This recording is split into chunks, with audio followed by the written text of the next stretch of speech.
أحسست بالهم، إذا أصابك الغم، إن أحسست أحيانا بضيق في الصدر، ليس أجمل من ذكر الله جل وعلا.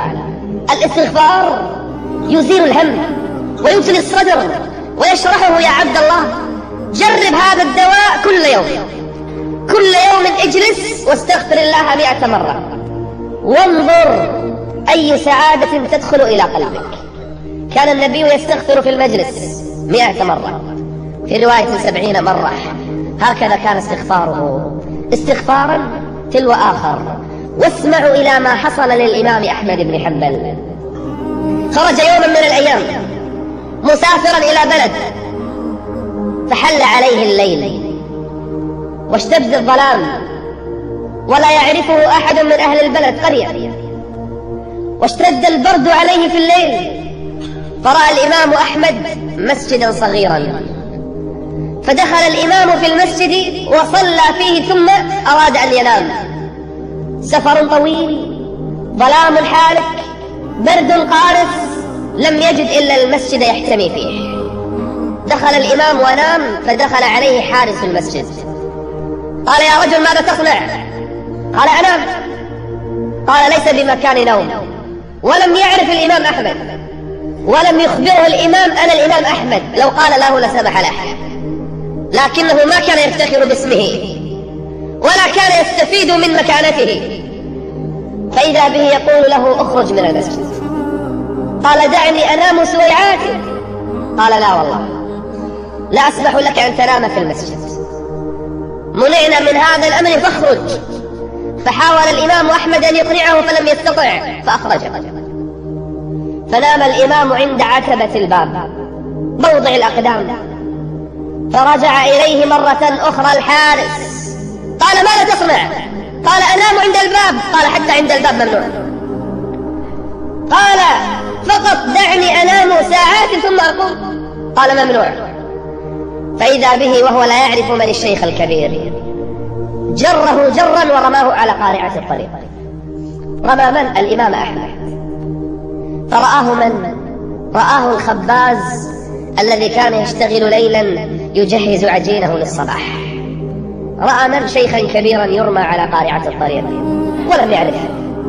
فإذا به يأتي ويرأف لحاله. قال: يا شيخ، تعال عندي في المخبز واجلس عندي، الدفء والمكان المريح، أستضيفك الليلة عندي.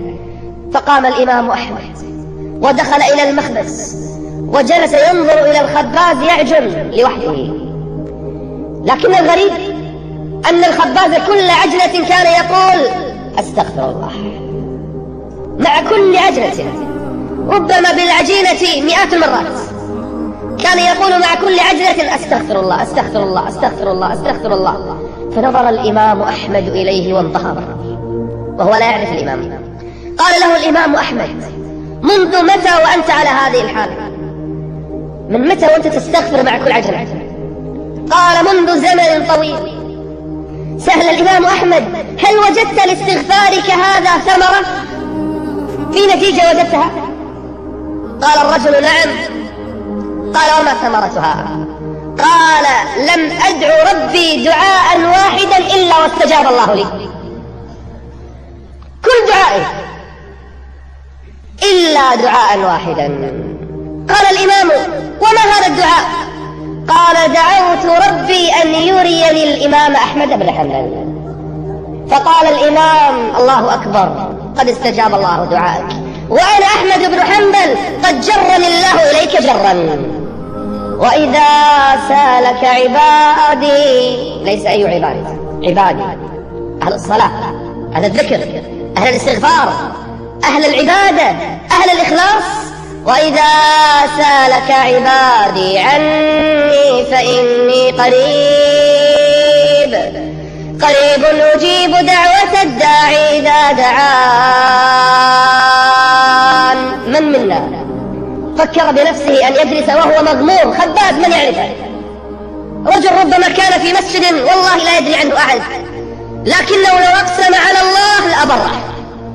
امرأة عجوز على مصلاها لا تملك شهادة، ربما لا تعرف ما يتحدث عنه الناس اليوم، من كلام وصرعات وموضات ما تعرف، ربما لا تعرف إلا غرفتها وسجادتها وحقوق بيتها، لكنها عند الله ربما تسوى وتعدل نساء الأرض جميعا. نعم.